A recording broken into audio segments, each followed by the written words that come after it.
Good morning, good afternoon, and good evening. We are back, and whenever, wherever, and however you are watching or listening to the podcast, we just appreciate that you are. It's football season, and we are ready for some football. This is the Yes. Delaware High School Football Pod presented by Websites for Sports, and we're the only media outlet, once again, dedicated exclusively to high school football in the first state. The pod's available wherever you listen to your favorite podcast, and you can also watch it on YouTube as hundreds of you do each week. Follow us on X at DELHS Football and on Facebook at the Delaware High School Football Pod. Joining me today, as he has from the beginning, it's not Taylor Swift. She already did her one podcast for the year, but it's somebody who knows a lot more about football than Taylor, despite her claims that she's learning more about the game. Marty Sheehan. And Marty, it's been it's we miss when we're not on the air. Yep. For sure. We And do. we communicate more than anybody else must communicate on text messages and everything else who aren't married or involved with somebody That's right. significantly. And I've seen you once since our last podcast where we I went out to know. breakfast. I know. We had breakfast. That's right. That's right. And Yeah, it's busy lifestyles for that's different right. reasons for both of us right now. And for the first time ever, you don't have any new grandchildren. That's since right. since in the off season.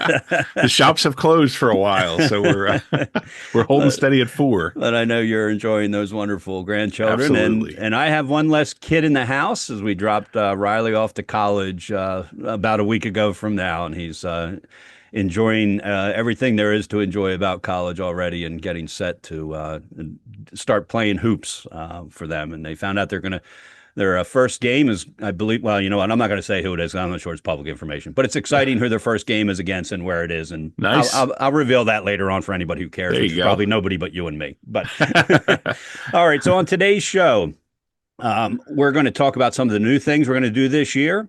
Some of the same great stuff and some other things. One of the things we're going to do is we're going to have the biggest story of the week. And we decided to do this. I'm sure you could call it a teaser, which it will be, hopefully, to get people to at least listen to the first part of the pod if they're not interested in the rest for some reason. But, this story could be about a player, a coach, a team, a game, an issue, anything that's happened involving Delaware high school football. And we'll come up with something every week. And some week it might be a doozy. And in others, it might be just something that caught our attention that Yep. we think more than the average high school fan would be interested in, or even if it doesn't involve your team. And so that's going to be one of the new segments that we have. Another one is we are waiting to get the new design of the helmet sticker. And Yes. so we have decided to do the helmet sticker. That was a hugely popular thing, and I credit my wife for that. She had printed some stickers for us to use whatever and whenever we wanted, and decided, hey, let's start giving them out to people. And we did. And It of course, became huge. and it became even huger when we told people you can't put them on your helmets. That's because right. that's direct advertising, which is illegal unless you get all Yes. sorts of permission, and we won't get into Yes. that. So anyway, it's going to be a new helmet sticker. We promise you it won't have either one of our faces on it like the logo does. My wife will be thrilled about that. But Amy Hoff of Hoff Productions, who you might recognize that name, her son Noah was a two-time all-state wide receiver and is now playing at Lebanon Valley College. Had his first scrimmage last night, and so we have asked her to help us come up with that sticker. And it's going to be the size that we think you can put on your tablet. You can put it on the back of your cell phone. You can put it anywhere that your parents let you put it on, except your helmet. And we'll continue That's to right. reiterate that through the season. So we are excited about that, and we will reveal that helmet sticker as soon as we get the final copy of that. Another segment we're going to do is what we learned from the previous week. Now, a lot of people know that we typically record this podcast on Sunday morning. We try to get it out by noon. We're already breaking that schedule because it is Saturday morning as we speak. And we decided to do that because it's still summertime. You and I don't have anything to do today. That's how That's exciting our right. lives are. And we don't have anything exciting to do tomorrow. But we decided let's do it on the day we know we don't have anything to do. And if we have to hold it off, we'll do it on Sunday. And so that's what we're doing. But anyway, my point being is by the time we record or when we record, a lot of stuff it's not that things happen on Sunday evening, but we don't often hear about it until Sunday evening, Monday morning, Tuesday morning, or Yep. whenever. And that could be an update on an injury. It could be a game that's forfeited for one reason or another. Hopefully, that's not going to be the case. It could be a schedule change. It could be, something that, we've learned that we couldn't tell you this week, that happened the previous week. And so before we went on air. So And we sometimes thought, it's coaches don't get to their stats for a couple right, days, and then they realize, wow, this guy had a monster game, and then they send it to us, and we're like, well, we can't use it now. Well, right, now we'll be able yeah, to. Well, we right. have a new segment that will allow us to do that. Yeah, and so again, coaches, that's we'll reiterate as we continue to do so. The more stuff you get us, the more stuff we can get out about your players. And speaking of that, we have a goal, an internal goal, to mention something about every team on every single podcast.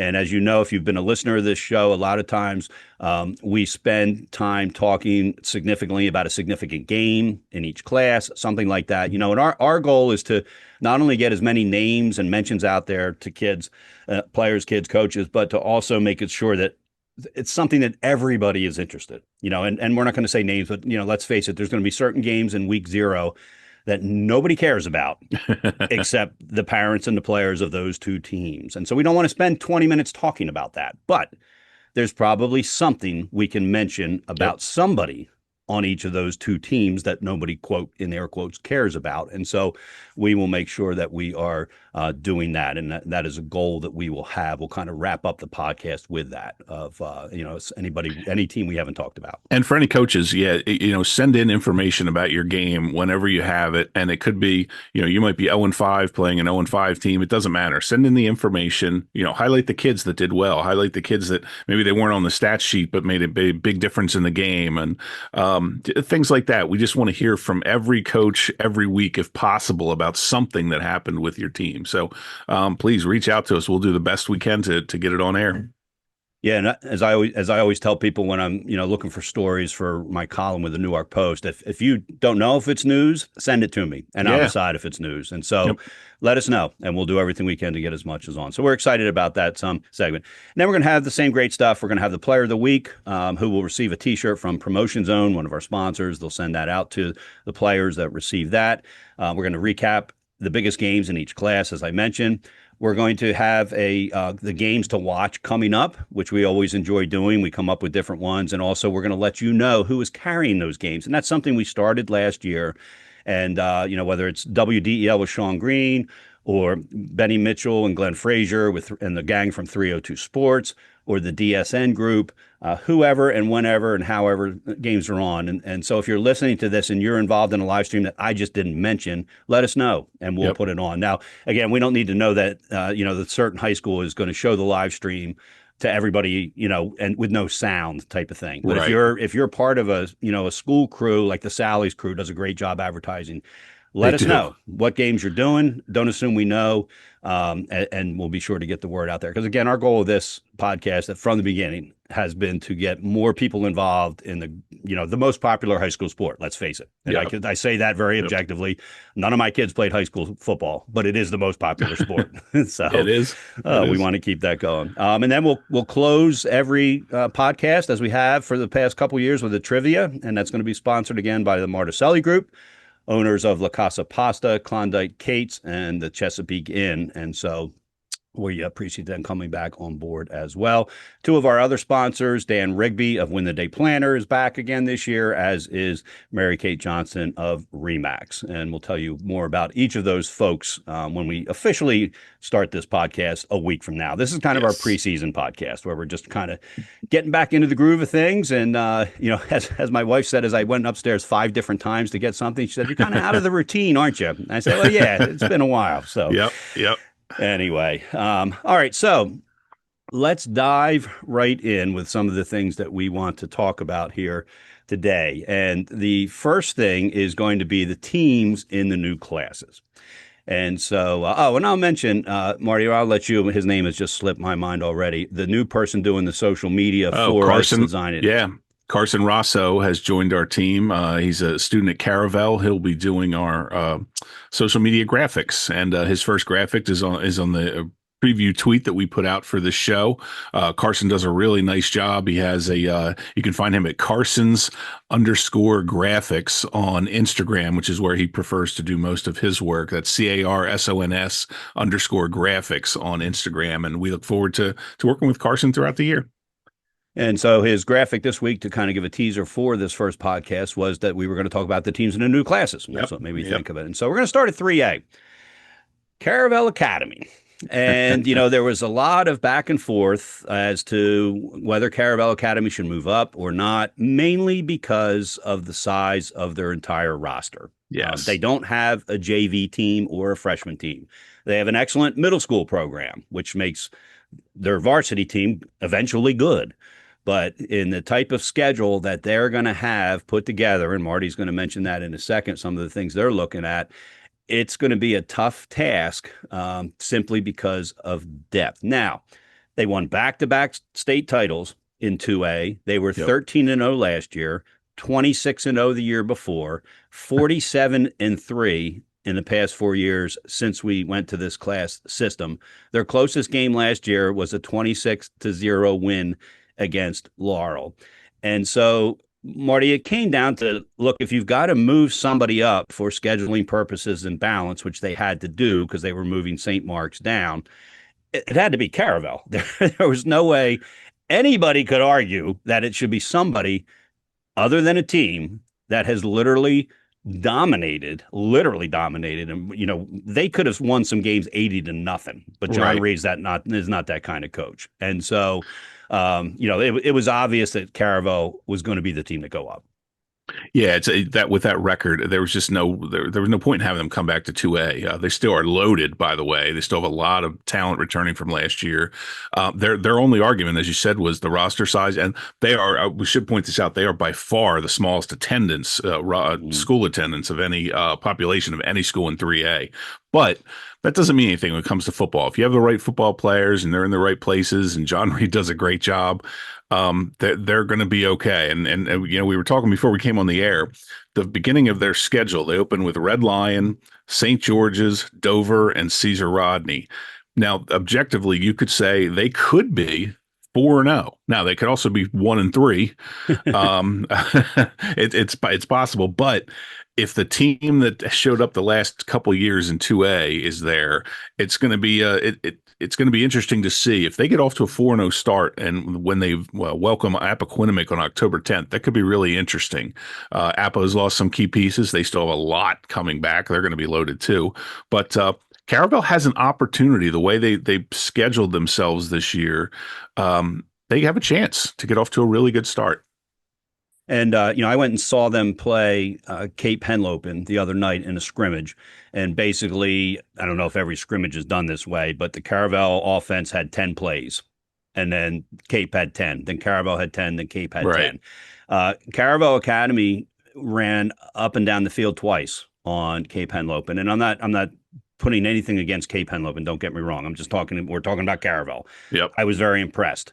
And I think they would have done what I saw against the maybe other than 3 teams in class 3A, maybe 4, again, we don't want to get into that, but my point being, if they can stay healthy and if their top players stay on the field, they can hang with just about every team in 3A. Matt Rice, I didn't recognize him, Marty. He threw last year. We don't know what his stats are, but it was no secret. He was not a throwing quarterback because they had a packed backfield. Right. And he was throwing the ball around the field like they were a passing offense rather than a running offense. Josh Roy didn't play. I talked to the offensive coordinator afterwards about that, and that was because they were just kind of holding him out. They needed to see some other players. He's not injured. He'll be ready in game week 0 or week 1 whenever they play. But they have 4 other running backs they want to look at, and they were impressive, let me tell you. Yeah. And so they're going to be, they're going to hold their own for sure. The question is going to be, and John Reed has said this, I talked to him quite a bit in the offseason, if we can stay healthy, we're going to be fine. It's if we get into that second and third level, you only have so many kids on the sideline. And that's where you see the difference. Cape had whatever number, they brought 2 busloads of kids up. Caravel doesn't need to take 2 buses to a game. No. And so, that's the difference between these two teams. And with Rice, we talked about over the summer that he was going to have to be somebody that stepped up because at this level, you're not going to, Caravel's not going to run over these teams. They're not going to run over Sally's or Middletown or Hodgson. They're going to have to put the ball in the air to move it. So, yeah, you were giving me kind of play-by-play updates from there, and it sounded like Rice was doing fantastic. I know they're high on him as a baseball pitcher. He's been Yep. in the program for a while. And from the looks of things, and last year, and when he had to step up, he did. He wasn't asked to very often, as you said, because they ran the ball a ton. But if he can get off to a good start and they can protect him, which is another thing, the line play will be interesting because Caravel doesn't have the biggest lines, Right. and they'll be running into some of the biggest lines in 3A. So if they can protect Matt Rice, things could get interesting for the Bucks.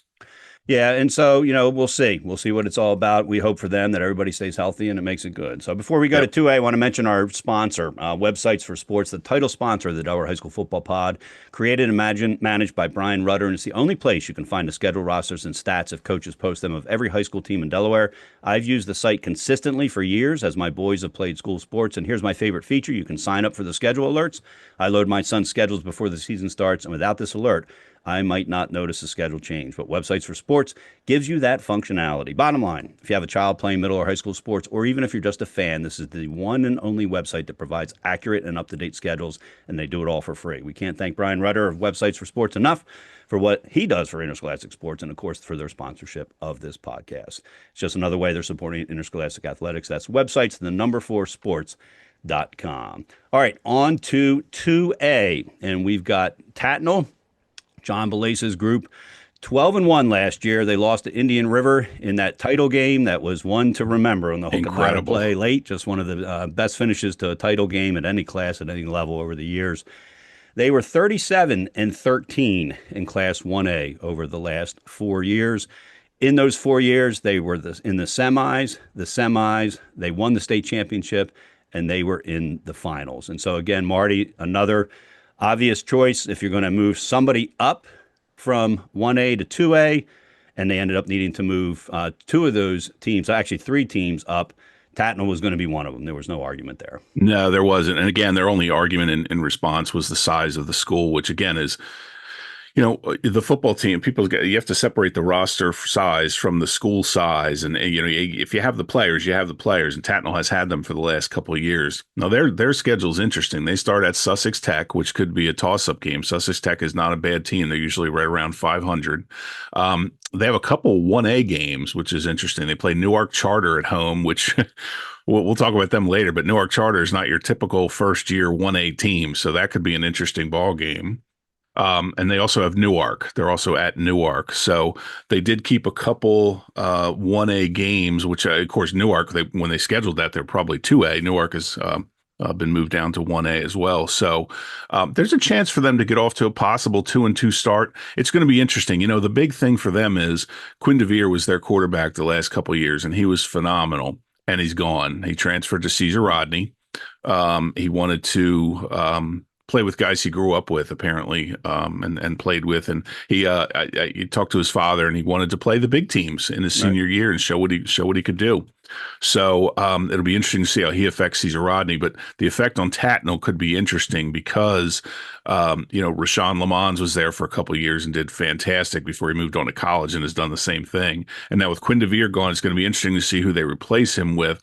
It could be a tough start for Tatnall in 2A, their first year, I should say, overall. So it's going to be it's going to be a big adjustment for the Hornets. They start out with Sussex Tech, another Class 2 team, Newark Charter in their first varsity year, a Class 1 team, and Odessa, a Class 2 team. Marty, 2 of those teams, Newark Charter and Odessa, could potentially be bound for Class 3A down the road. Right. And so, it's a tough start of the schedule for Tatnall. I follow Newark Charter here locally for the Newark Post, and they had more than 80 kids show up for their first day of camp. And so you don't hear that at 1A very often. Right. if at all. Yeah, right. In the program at period, right, including middle schools. And so Yes.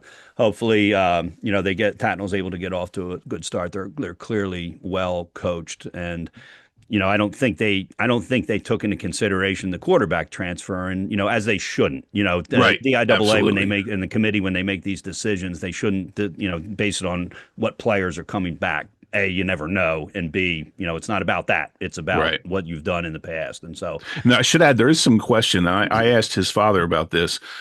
Because he is a senior transferring to a public school, he's subject to that 30-day sit policy. But according to mm, his father lives in the Caesar Rodney district. So that will be waived, according to his dad. And I haven't yep. heard anything to the contrary so far. So we'll assume that Quinn will start the season with Caesar Rodney as expected. Yeah, I read a story that I think it was Andy Walter wrote down at the Delaware State News, and that wasn't mentioned. And I would think that would have been That would have mentioned been if a that big was going deal. to You be the missed your first case. 4 games. Right. Yeah. Yep. So we'll assume that is the case.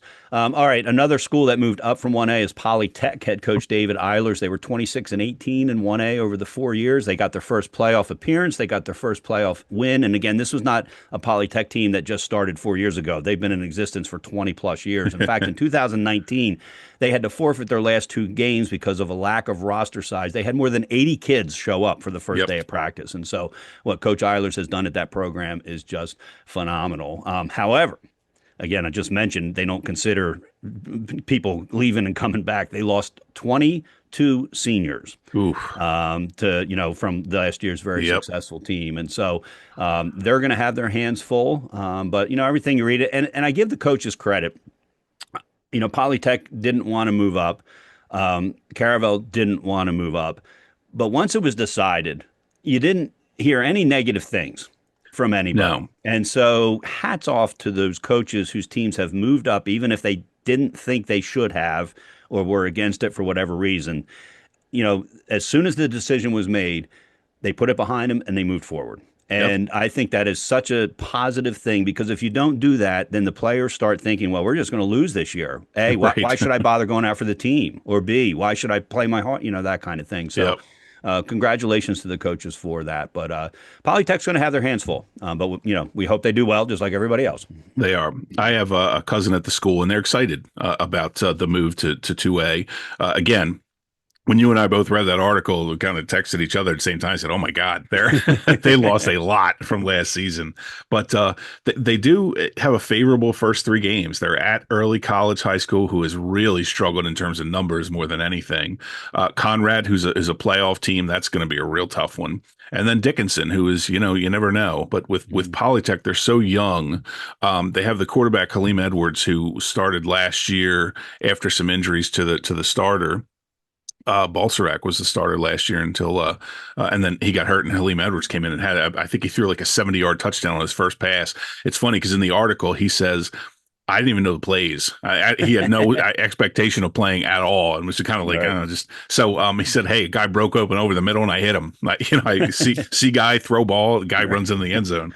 He ended up having a really strong season. Made a lot of rookie mistakes too for his first year starting, but that experience is going to pay off huge for him this year, and he's already one of the team leaders there. So, yeah, Coach Eilers has done such a phenomenal job, and he was one of the guys who embraced the 3-tier program and said, we started to see excitement around the school Right. when we started winning. So, hopefully, it continues down there at Polytech. But it could be a rough year just based on the fact that they have so many newcomers to the program this year.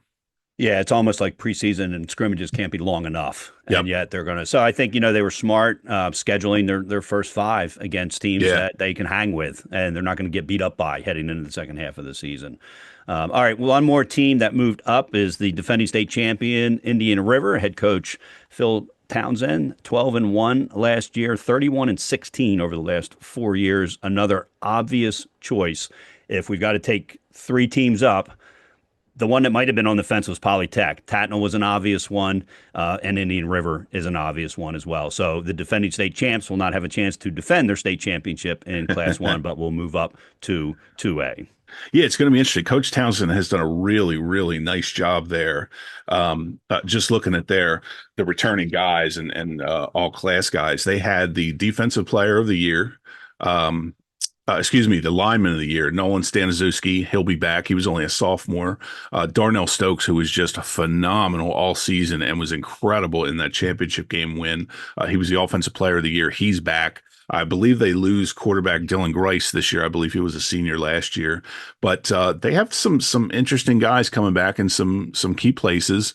And Coach Townsend always seems to do a really nice job there. And he's a guy he really jumped on this from the beginning. That I think it was the first day when Dia announced those changes, and he put out, hey, we're moving to 2A, let's go. There was no hesitation there at all. So again, they have the offensive player of the year and the lineman of the year in 1A coming back. So some good key pieces for them. But as with all the teams, again, it's going to be tough. They open with Odessa, who has great numbers. Then Seaford, Milford, and Conrad. And again, they could be 1-3, they could be 2-2. It's hard to say, especially since we don't know the quarterback situation there. But Coach Townsend always sees put a good team on the field, so I wouldn't count them out right off the bat. Yeah, 3 home openers, and so that's a good way to start, especially coming out new if you're going to do that. So they'll play at home their first 3 Yep. games. As you might have mentioned, I was looking at my notes: Odessa, Seaford, and Milford. So, all right. So one team moved down, which caused Caravel to move up, and that is St. Mark's head coach Bill DiNardo. That's right. You heard us correctly. If you're like a bear and you've been hibernating in the off season, Bill DiNardo, after the 2-year hiatus, is back. Of all the places he could have gone, Marty, the fact he goes to the number one rival, or the St. Mark's Sally's rivalry in recent years is similar to the University of Delaware State Route One rivalry. Yep. The word rivalry is used because it always has been, not because it still has any meaning to that matchup. But still, in every other sport, St. Mark's and Sally's is sometimes Yep. a legitimate rivalry, and it wasn't football for years. The last game, game 10 every year was St. Mark's Sally's, no matter what their records were and how big their schools were and everything else. So Yep. it struck me kind of funny that he would go. There were probably several other schools that made hires that would have welcomed him, and he chose to go to St. Mark's. Yes. St. Mark's last year or last in 3A was 7-13 for their 2 Yep. years in 3A. When they were in 2A, the first 2 years, they were 18-16, which is why they moved up. And I'm Marty. I think off the top of my head, I think they are the only school that has moved twice now. Yes. Up to 3A, I believe back that's down true. to 2A. Yes. I don't Yep. think Yep. anybody else has. It doesn't mean that's not going to happen at some point, but Right. so far, and again, we're 2 cycles into this 4-year, what is a 4-year cycle of the class Yep. system. But the biggest reason.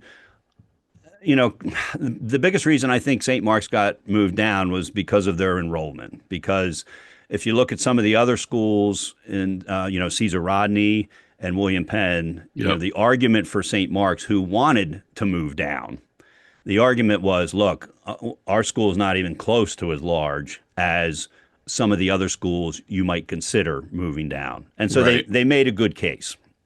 They did, and one of the issues was, and they made this case when they were moved up, was we just lost a ton of seniors, which kind of would have been one of the Polytech's reasons if they had Right. wanted to fight it too. But and it showed their line was a lot smaller than it had been, and they struggled from the start. They had some nice wins. They played some teams very tough, but they couldn't compete with the bigger teams at all, just size wise. And so it's going to be a much more fair fight at this level. Although looking at their schedule, they still have 3A teams on there. They have Cape Henlopen, William Penn, and St. George's. They open with at Cape Henlopen and home against St. George's. So they start with 2 3A teams.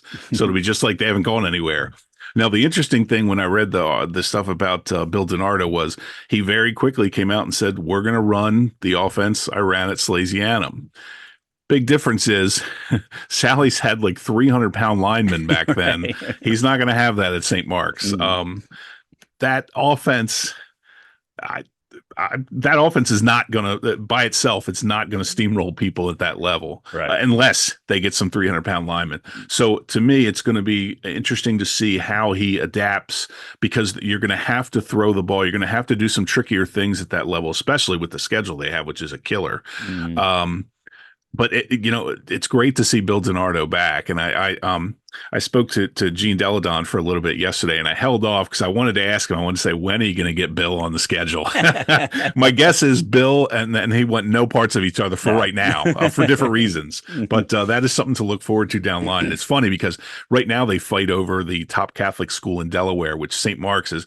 If people know, they put their billboard advertising that fact right outside of Abyssinia Stadium each year, and it drives Salesianum crazy.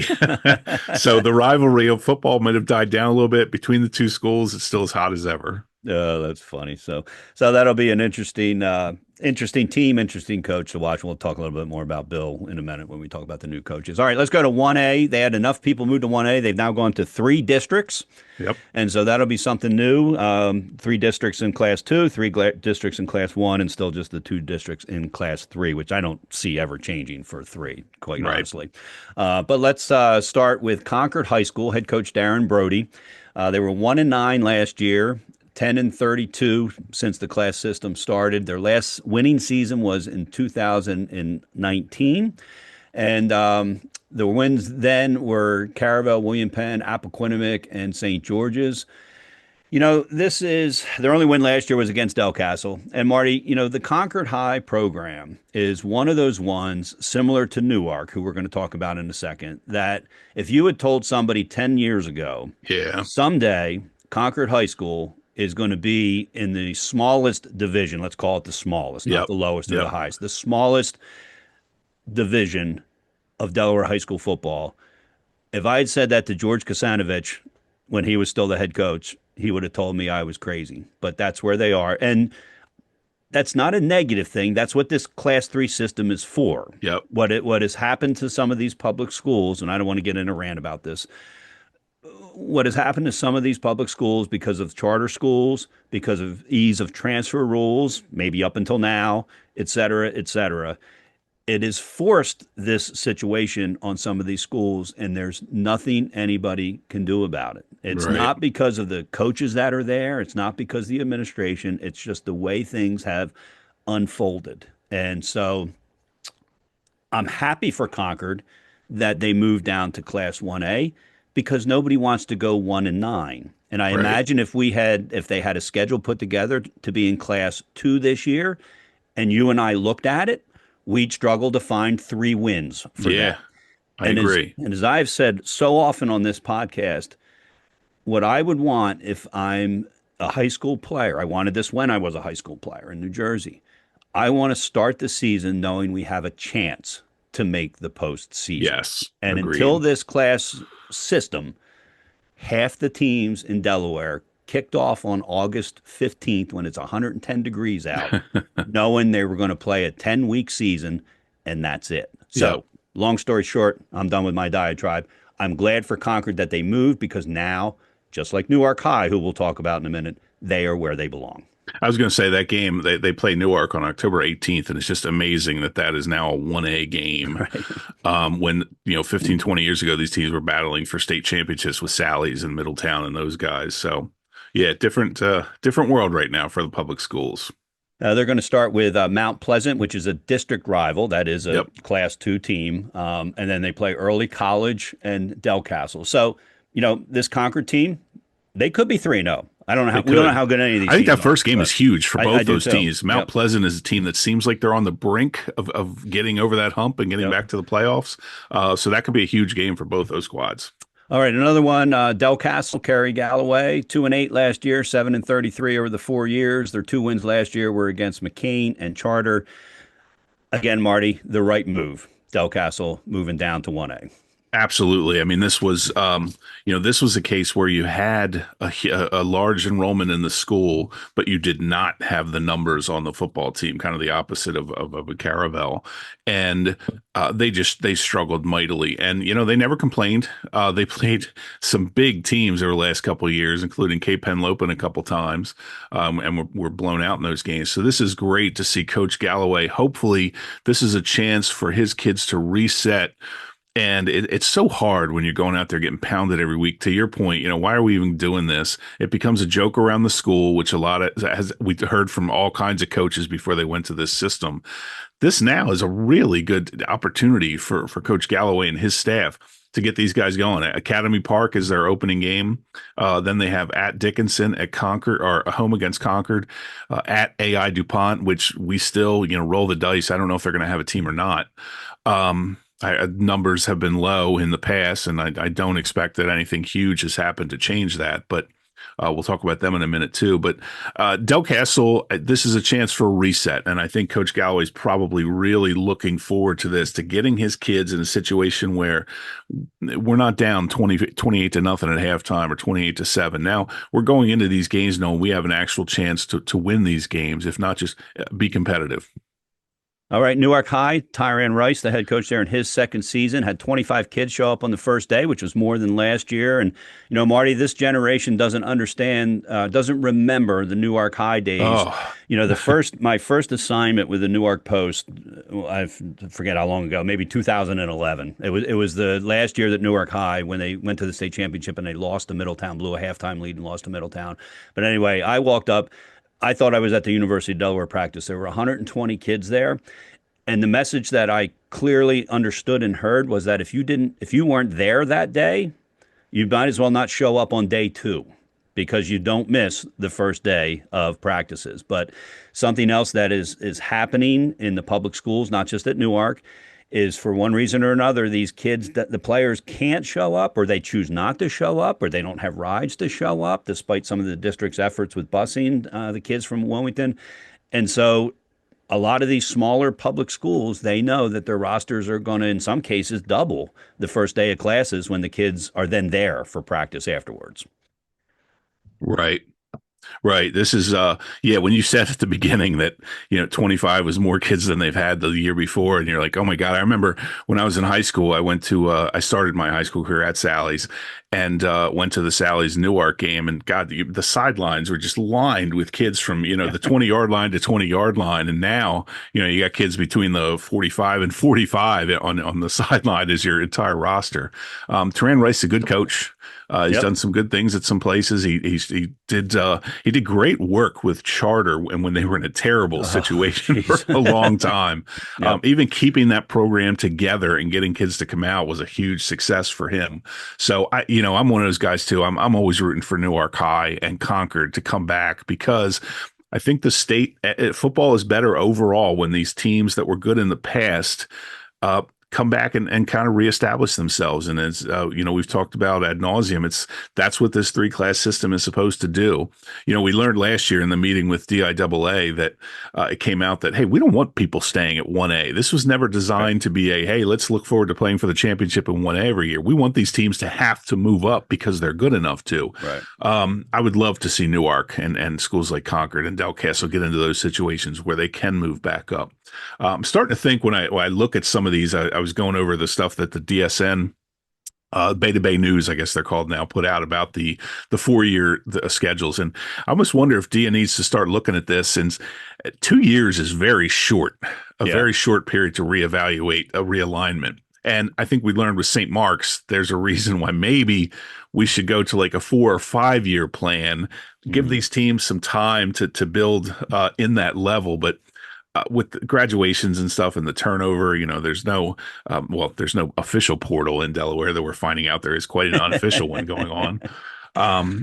That it's difficult. So the teams like Newark and Del Castle and Concord, and again, going through this, Christiana, Concord, Del Castle, Glasgow, Newark. These teams were big teams not that long ago, and they're all in 1A right now. So, and that's, as you said, that's more about a rant for another day about the public school system, right? And the resources that are allocated there. But it would be great to see these teams do well this season. So I'm rooting for all these guys.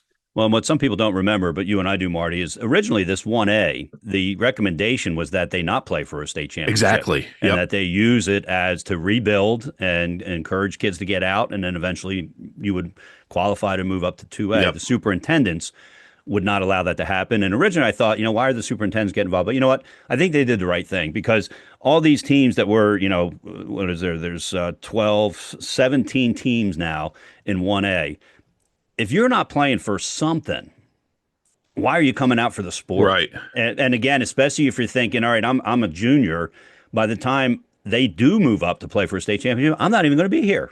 No, And so kudos to the superintendents for not allowing that to happen, even though at the time I might have been for it I because we don't know agree. what this system And is. you know what? If you have an argument with it now, go plug in that Indian River Polytech championship game from 1A last year and or Tatnall, excuse me, Tatnall, yeah. and take a look at how much these kids wanted the state title on both sides. It Yeah. was incredible. Yeah. So I agree. I think in the end it was the right move.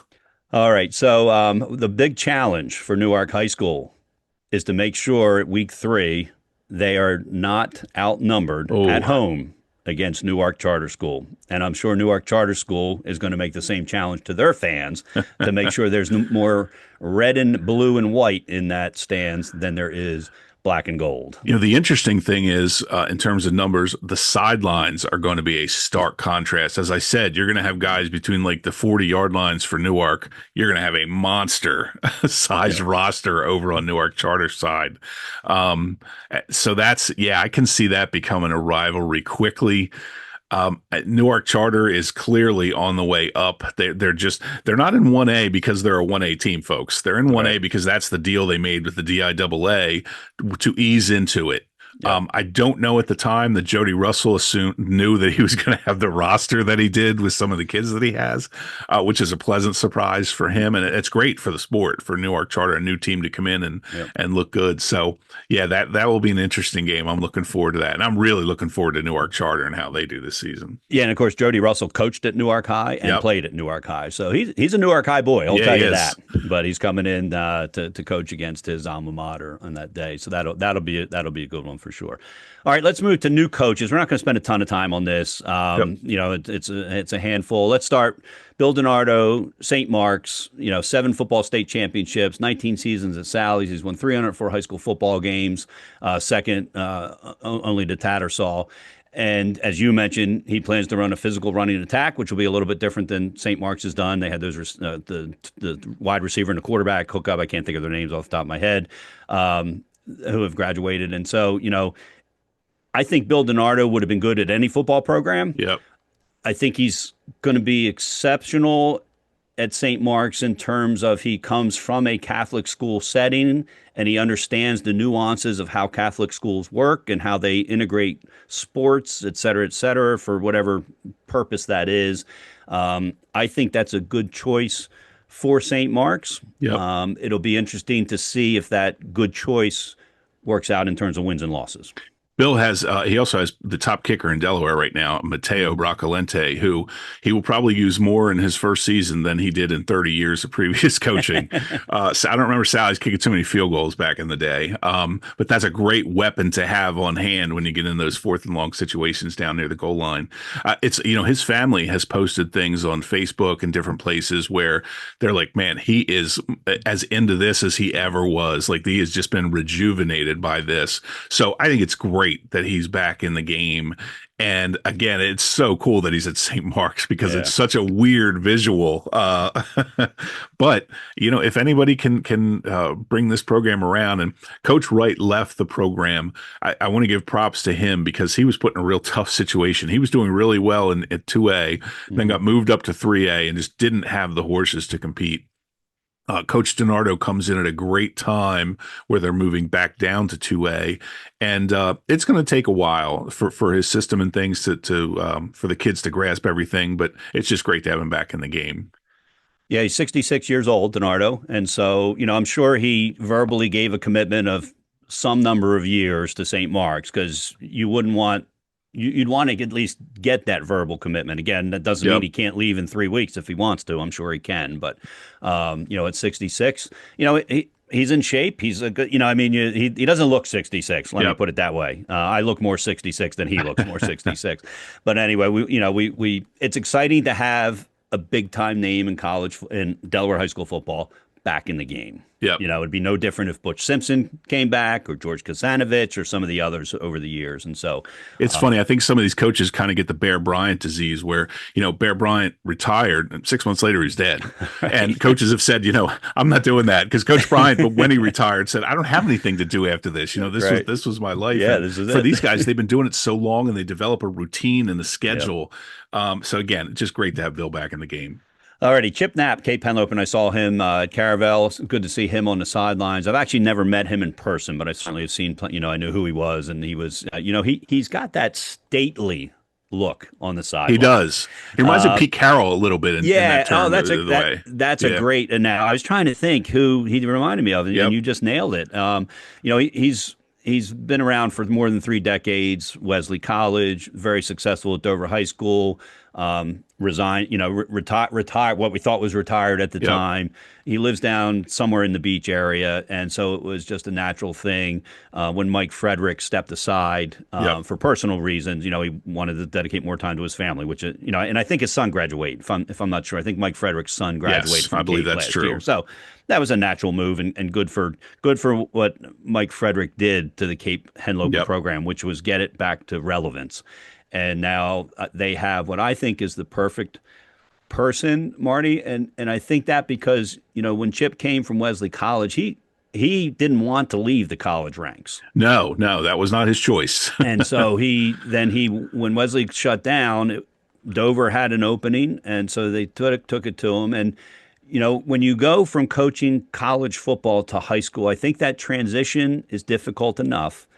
When you go from a private Division III college at Wesley to an inner city high school where you've never coached before, I'm not sure there would be a greater challenge in coaching in terms of transitions.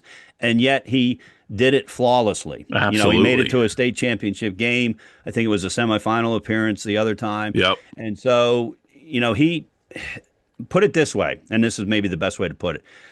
For a lot of different reasons, it might have been easier to go from Wesley to Cape than it was from Wesley to Dover. Right. Yep. For a lot of different reasons. And the fact that he so successfully went from Wesley to Dover and now is at Cape, I just think that's a win-win. I think it's huge for Cape Henlopen. I agree, and Chip's an incredible offensive mind. And when he was at Dover, he had John Parker for a little while and did some incredible things with him, moving him in position, just getting him the ball any way he could. Now he's got a quarterback, Jamison Tingle, who's one of the better quarterbacks in the state. You saw him the other night. Yep. Very athletic kid. I'm really curious to see what Chip does with him because he's one of those dual threats. Jamison can take off running. He's got a fantastic arm, and I know Chip is very high on him. So the offense at Cape Henlopen line play was huge for Coach Frederick for obvious reasons. Mm-hmm. And it's where he made his hay, of course, if people don't know, as an NFL player. Yep. And so I think they do have some big kids down there. And the one thing Cape has always had is a nice, decent sized roster. So Right. he's going to have the guys he needs, and if he gets them in the right places. And again, he's a brilliant offensive strategist. I'm curious to see how he works with these guys and how quickly they adapt to his system.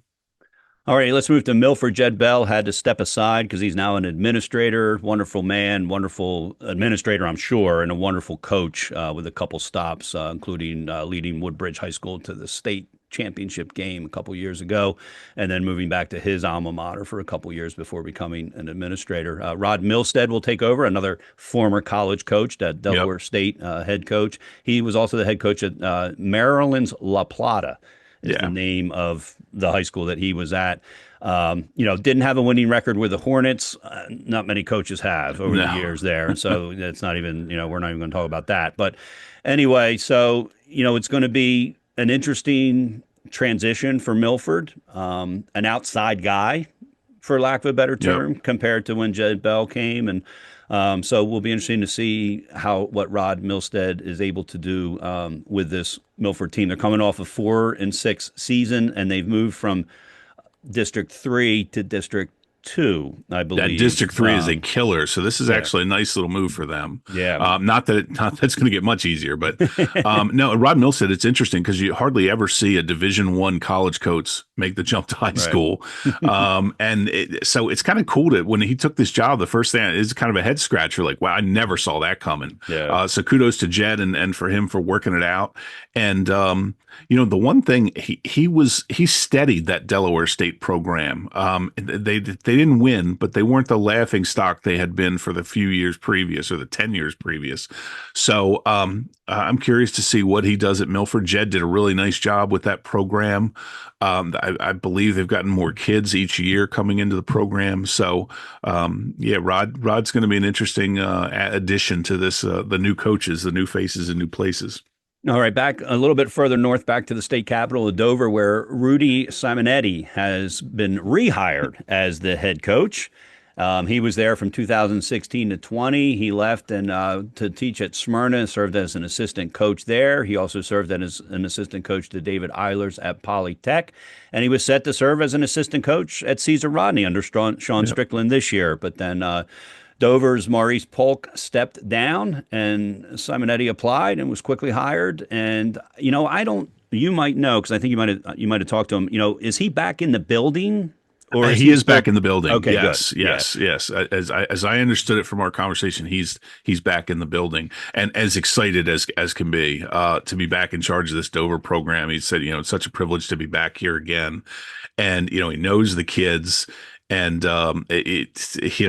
he's had all these different kind of moving around after leaving Dover the first time, but I think this is a chance again after last season to kind of reset the Dover program because Chip Knapp had them again, in the championship game in the semifinals, and then I don't know what happened last year. I don't think anybody does for the full story, but things kind of fell apart. Kids left the program, and so it's going to be very interesting to see. Rudy generates a lot of excitement with his kids. I know his enthusiasm is a big part of his abilities as a coach. So I'm excited to see Rudy back at Dover in the head spot, and they're going to make some noise.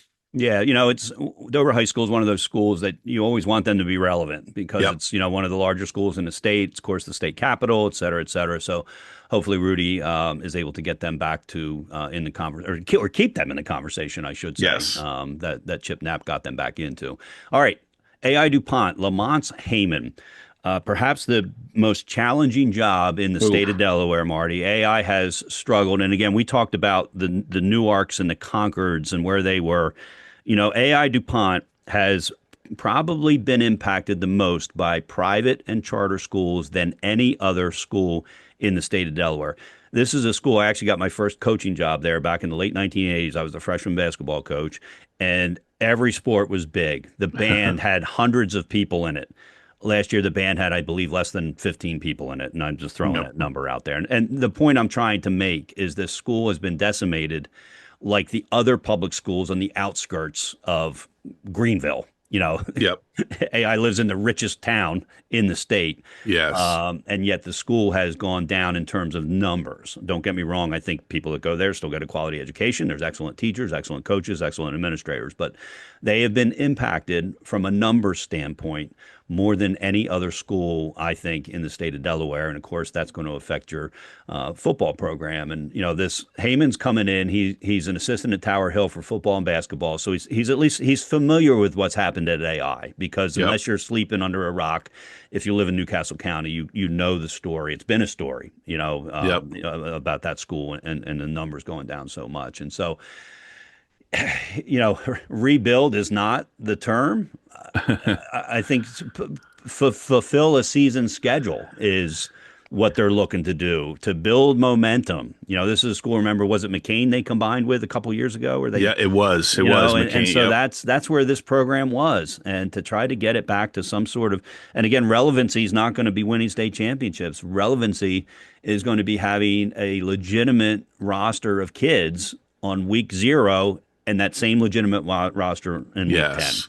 Yeah, they've been absolutely hammered because of Conrad, DMA, Wilmington Charter are all within a very small area, and they're good schools. They're all free to go to, and so they've lost a lot of kids through that. The attrition rate at AI has been just astonishing. I mean, this was a team that I think they had a 10-0 regular season like eight or 9 years ago. I mean, they were good. Quadri Henderson, of course, a Yep. huge star there when they Yep. were very good.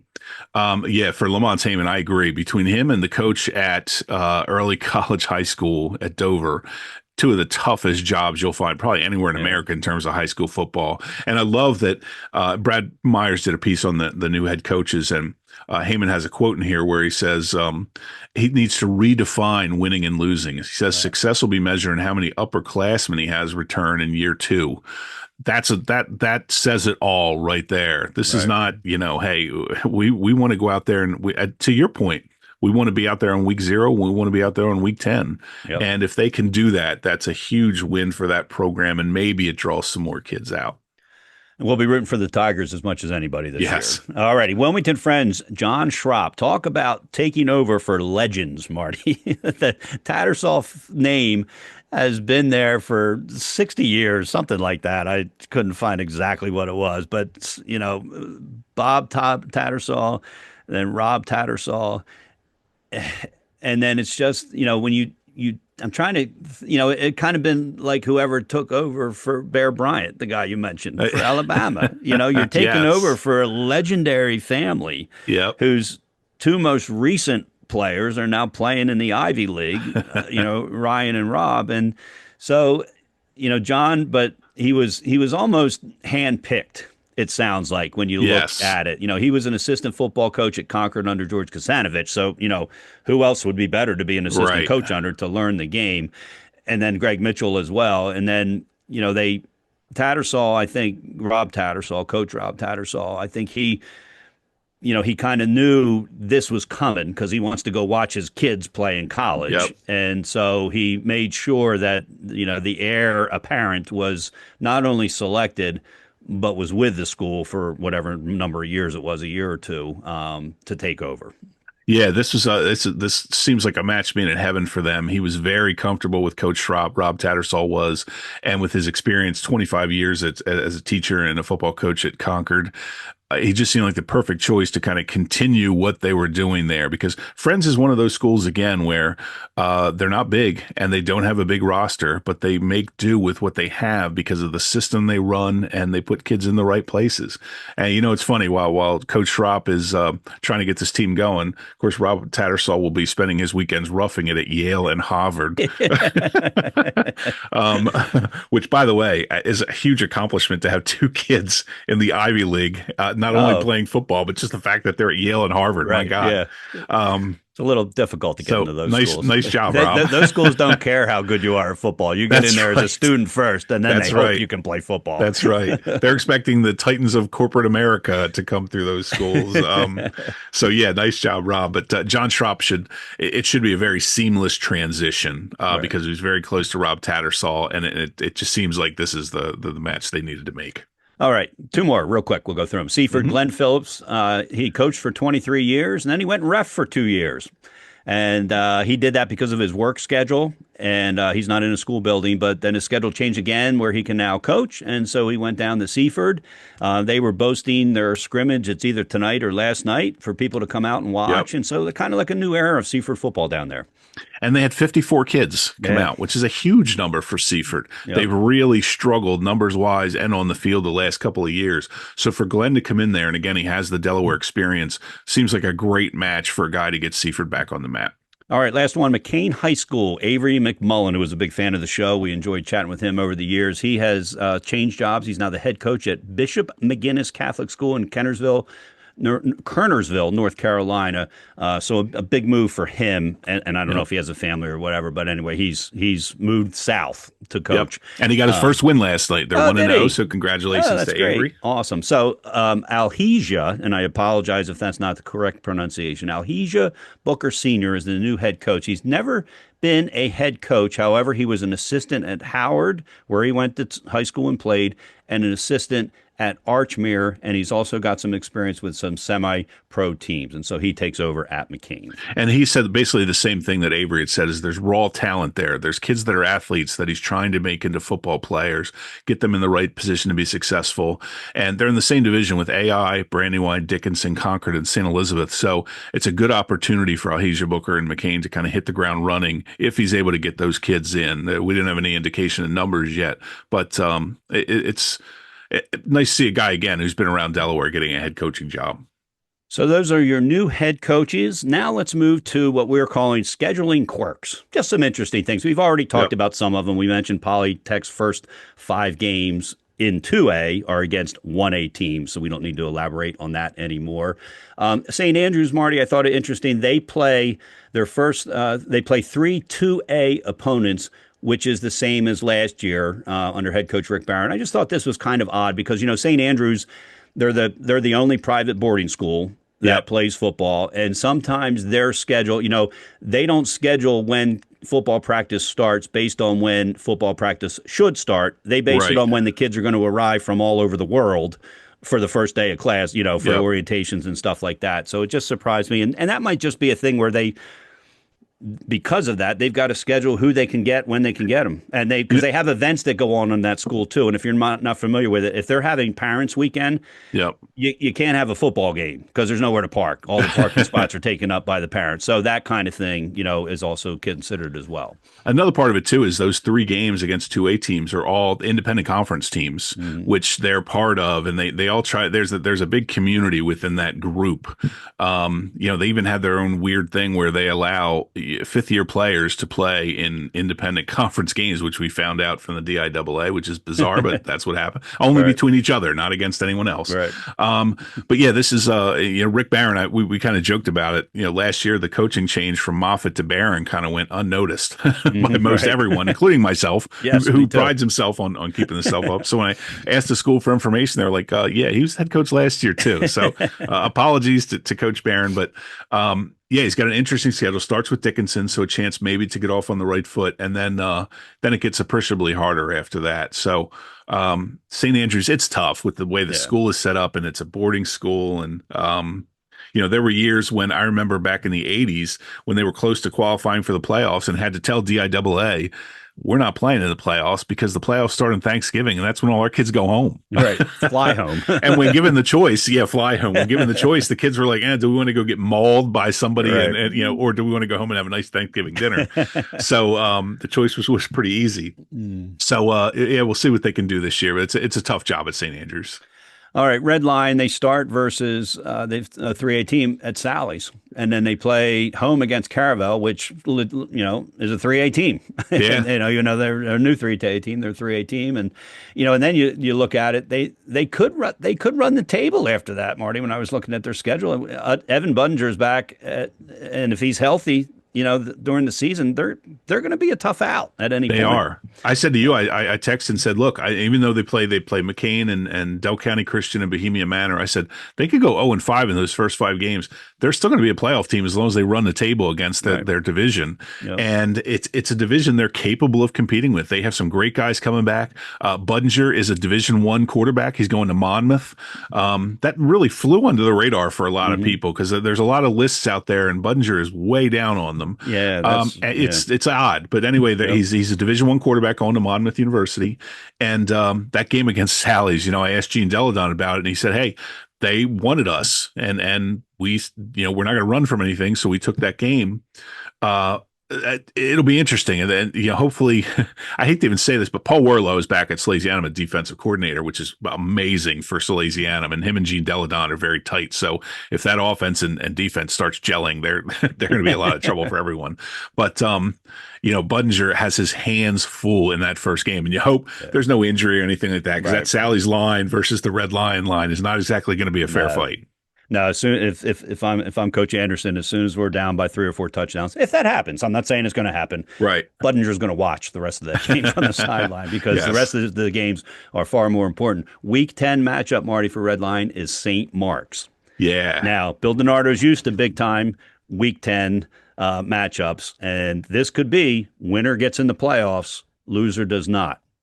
May not be, but that would be that would be great if that's what it came down to in the end. All right, we've talked about Caravel, but not necessarily their schedule. They have 9 games. Yeah. And Coach Reed told me they tried to schedule Sussex Central. Coach Wells was willing to do it, and they just could not figure out the logistics of making that happen for whatever reason. Right. And their Caravel's last 4 games, Middletown, William Penn, Sally's, and Hodson. And so, if we look at tradition or however you want to say it, they're not going to be 4-0 over those 4 games. Again, no, not those 4. Maybe they will. Right, not those 4. They could be 3-1. They could be 2-2. They could be 1-3. We don't know. Right. My points being is come playoff time, when you need points, and the only way you get points is by playing games. Yep. They have one less game than everybody else in 3A. It will be interesting to see if that becomes an issue.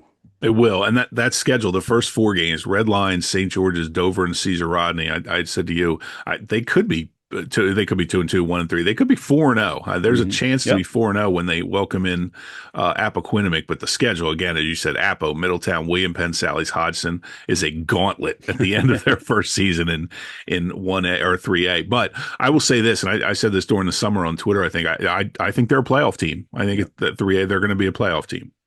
All right. Wilmington Friends also only has 9 games. That's happened several times over the Yes. years.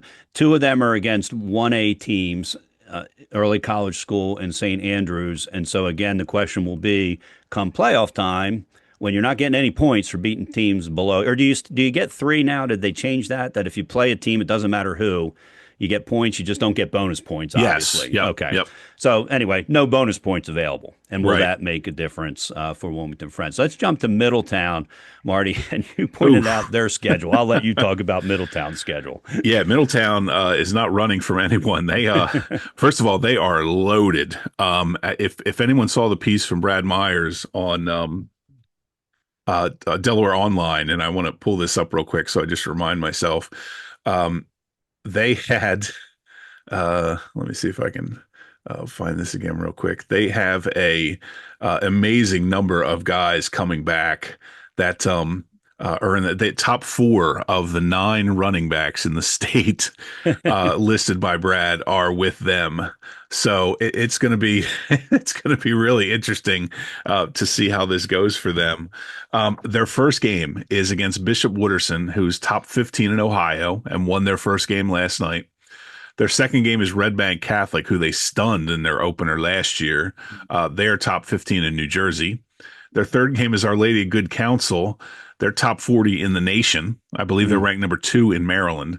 So they are, the schedule is loaded. And then, oh, by the way, their next 2 games are home against Smyrna and at Sussex Central. So Middletown's 5 games. And again, this team is absolutely loaded. They have so many guys coming back. Darren Cunningham, Jack Wilson, who's probably my favorite player in the state because of the way he plays. I've heard that there's rumors that he may get the ball as one of the running backs as well. He could be running back number 5. He did some great things at Red Lion. They just are between them and Sally's, they really are loaded. But this schedule, we used to talk about it and used to say, I'm not sure this is the best idea. It has really worked for them. They've really made these trips. They're going to be visiting West Virginia on one of these trips. I believe it's the first trip when they're on their way to Ohio.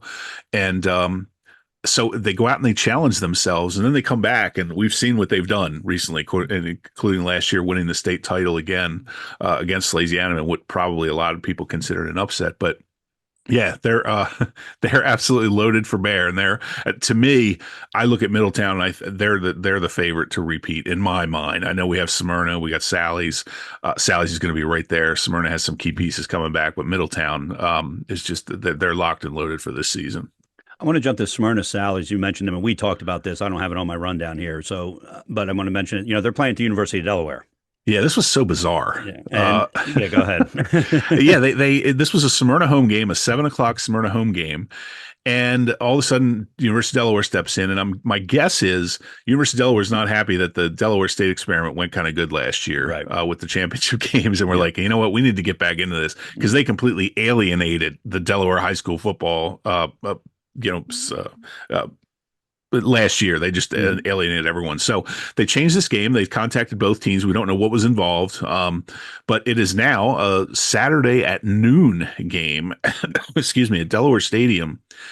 The crowd is going to be paltry. We know that. It may be a huge Smyrna. It may be the same crowd that was going to be at Smyrna on Friday night. It will look paltry in cavernous UD Stadium.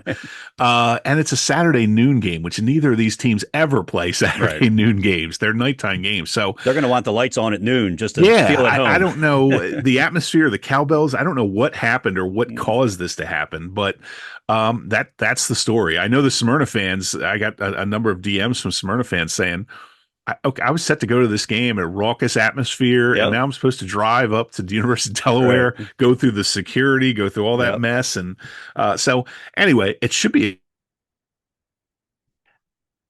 and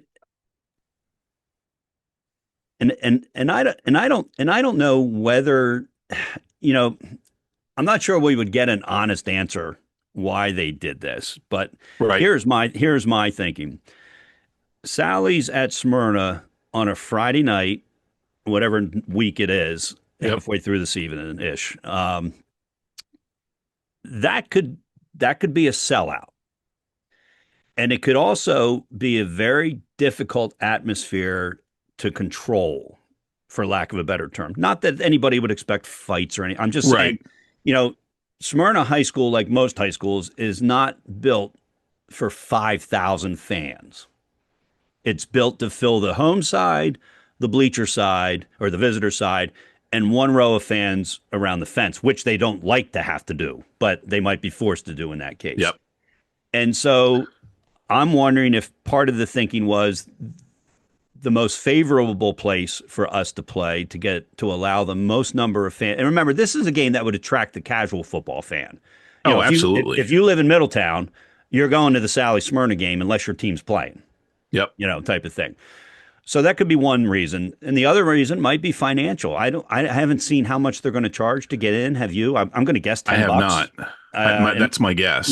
which is $5 more than Smyrna charges people to come to their games. Right. I'm going to guess.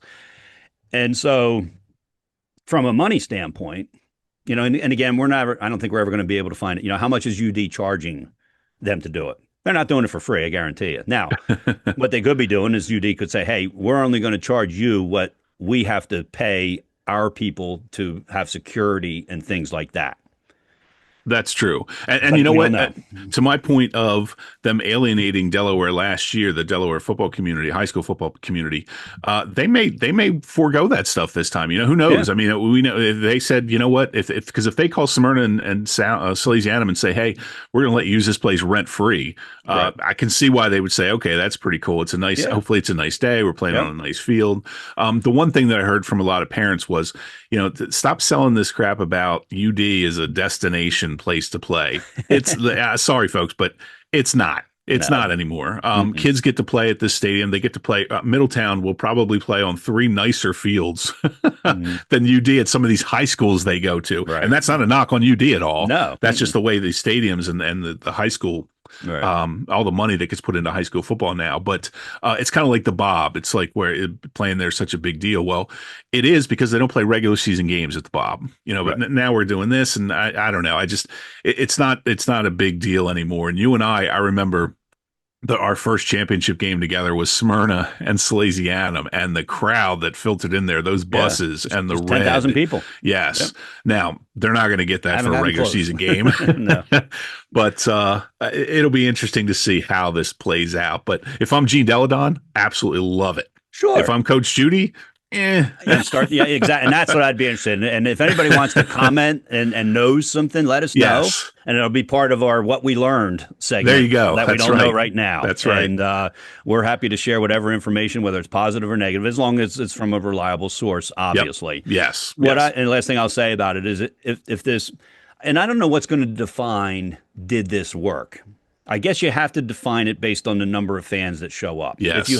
If you have less fans show up than you would have had either at Abysinio or at Smyrna, it didn't work. Yep. I don't care what anybody says, because like you said, these kids don't need that experience. No. No. And so if that's going to be the measurement is how many people were there to watch it, and how many people who would have gone to either Abyssinia or Smyrna didn't go because they had to drive 45 minutes for what was supposed to Right. be a home game. This to me looks like an appeal to the northern fan. The northern casual fan might be Right. a lot more interested now to go to this game. They don't have to drive as far. It's the secure atmosphere at University of Delaware.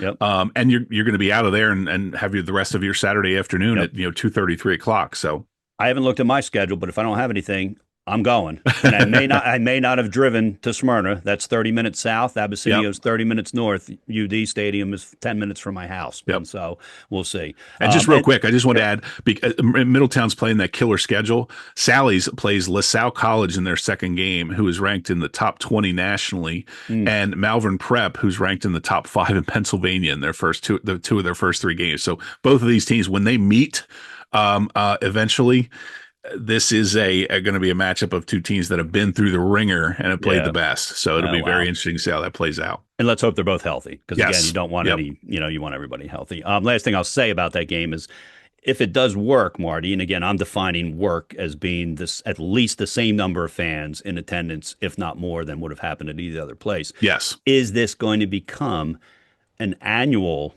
game at UD? Not necessarily against these two teams, Right. but next year, does Middletown play somebody else or not, that type of thing? Or, Right. and again, I'm just throwing that name out that came to the top of my Hmm. head. Will there be a game at Delaware Stadium every year going forward?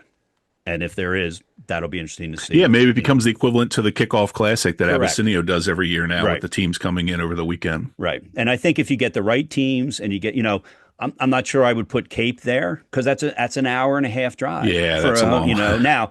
now if Cape is supposed to go to Sally's and instead you move it to Different Delaware story. Stadium, different story. Yes. Right. Yep. And so anyway, all right, enough of that. Last thing I want to talk about the schedule, an update on the Hodson situation. Of course, if you don't know, they have no stadium because the school is being built where their stadium Yep. was. And then once that's done, the old school gets knocked down and the new stadium gets put up. Hodson will not play a home football game on their campus this year or next year. So 2027 is when it's going to start.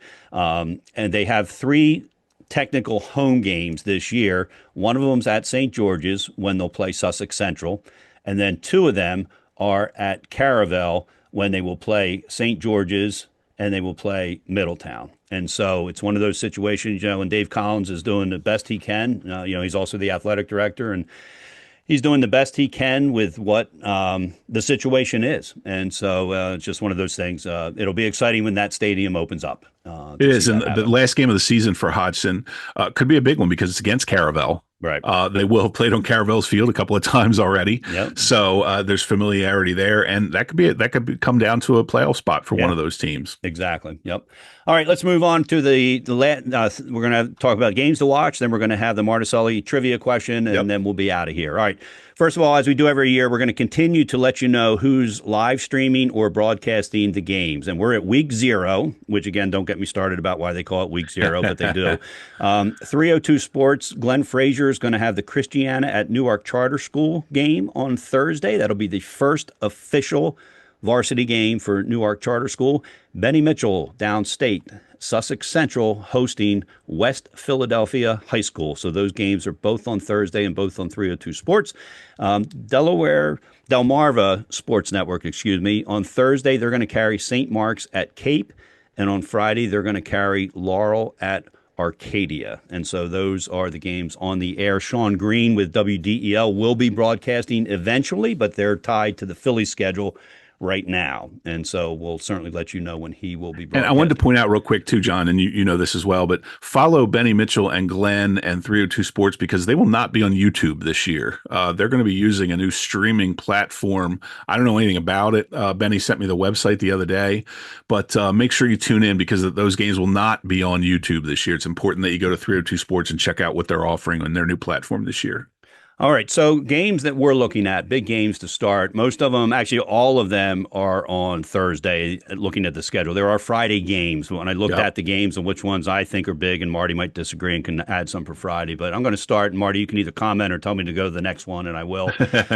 Hodson and Howard square off in the Pigskin Classic. If you're not familiar with the Pigskin Classic, it's up at Abyssinia Stadium.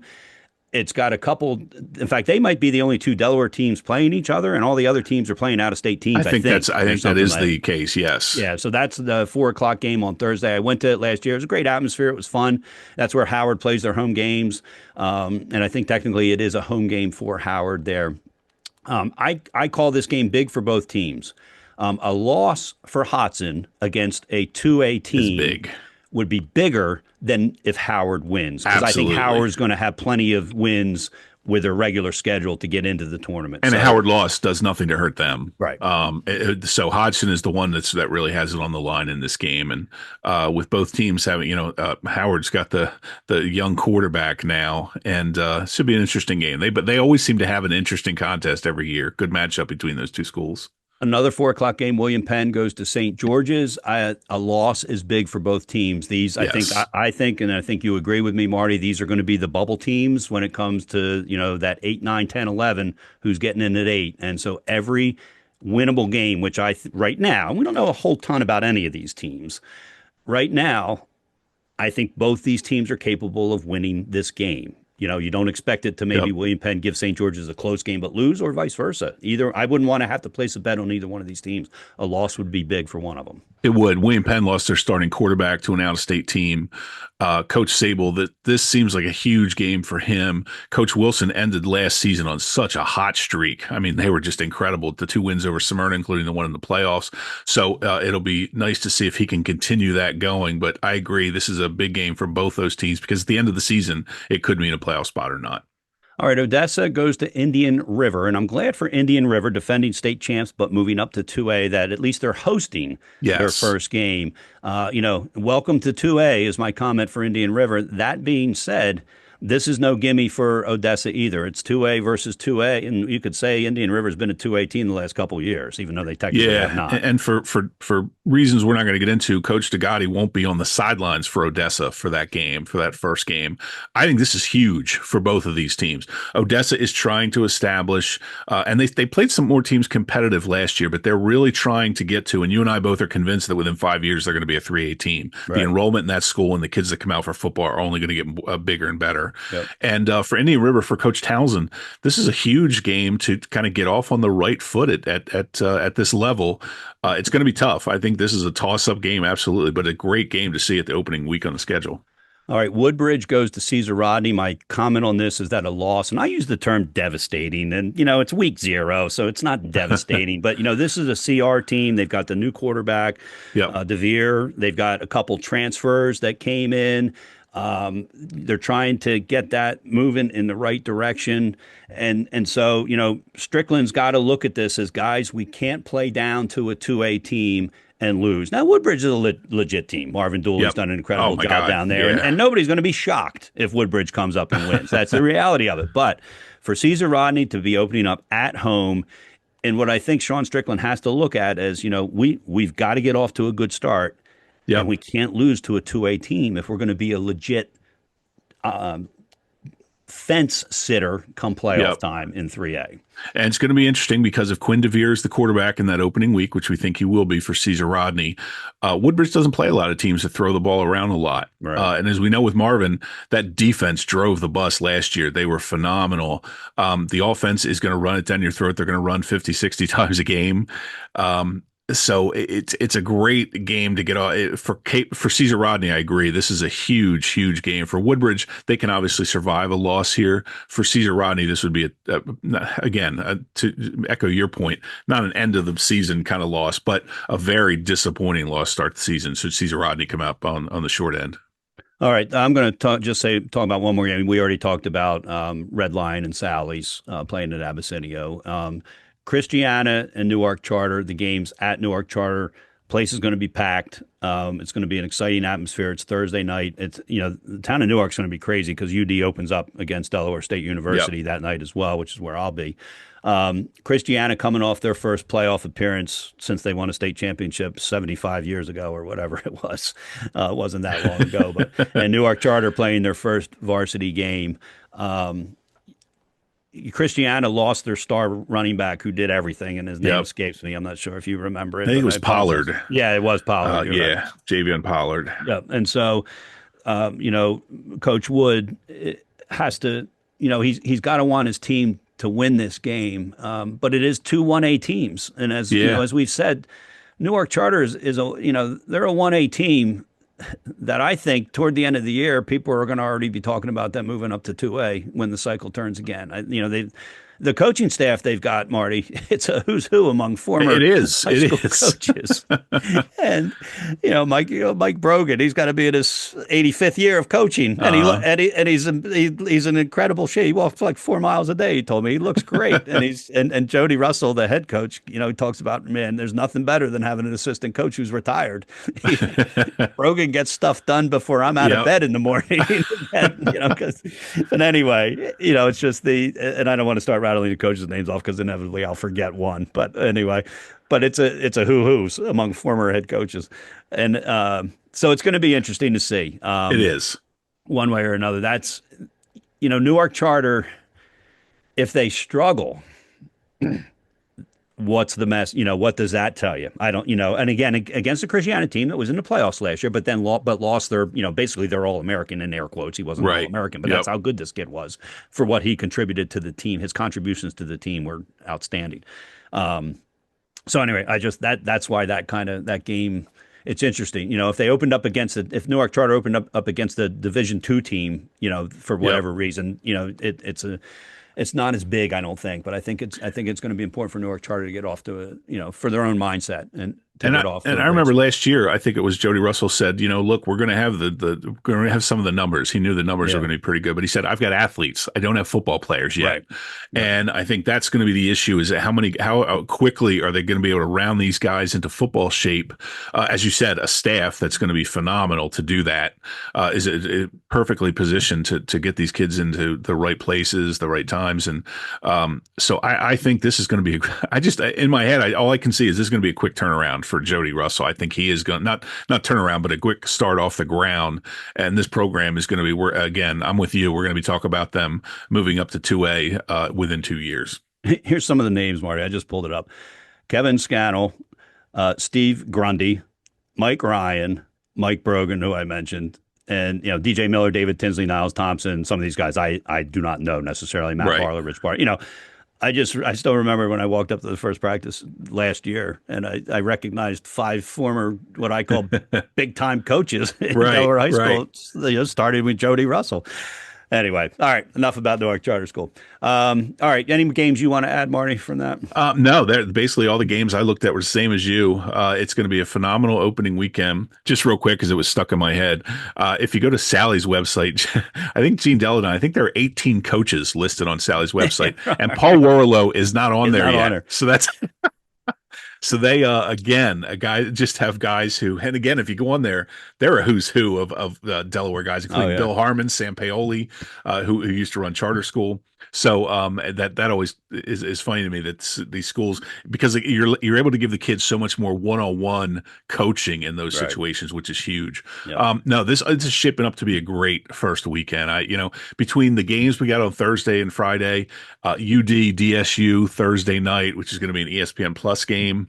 It's going to be a fun weekend. All right, folks, don't click off yet. It's time for the Marticelli Restaurant Group trivia question. Marticelli Restaurant Group owns Chesapeake Inn, Klondike Kate's, and La Casa Pasta. All 3 restaurants have great food and a different thing at each one. Crab cakes and fresh seafood at Chesapeake Inn, homemade pastas and seafood specialties at La Casa Pasta, and Klondike Kate's are famous cheesesteak, egg rolls, and nachos, among other things. We can't thank Marticelli Group enough for supporting the podcast. The winner of the trivia each week will receive a $50 gift card to go out to eat at any of those 3 restaurants. Marty, I'll turn it over to you. And I wanted to go on what we talked about at the beginning of the program was the new coaches and new places. Bill DiNardo, on September 13th, 1986, he coached his first game ever in Delaware. It was in Chincoteague, Virginia, at Chincoteague. Caravel won that game 28-27, so a thriller in his first game. For a chance at a Marticelli Group gift card, who was the running back who ran for 238 yards on 34 carries for Caravel? He ended the season as the first team All-State running back.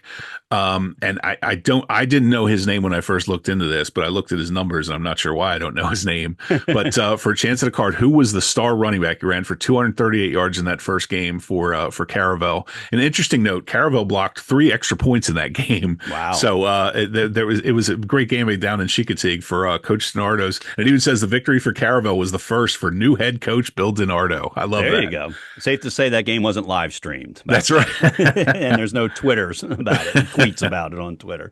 All right, that's going to do it for our preseason episode. Again, our plan is to drop episodes by noon on Sunday. If that schedule changes for any reason, we'll certainly make you aware of that. Thanks to our sponsors, the Marticelli Restaurant Group, Group Promotion Zone, the swag folks since 2009 for all your branding and apparel needs. Diamond Hill Incorporated, commercial concrete site development and residential projects. Mary Kate Johnston with Remac Associates Real Estate. Dan Rigby, author of the Win the Day Planner.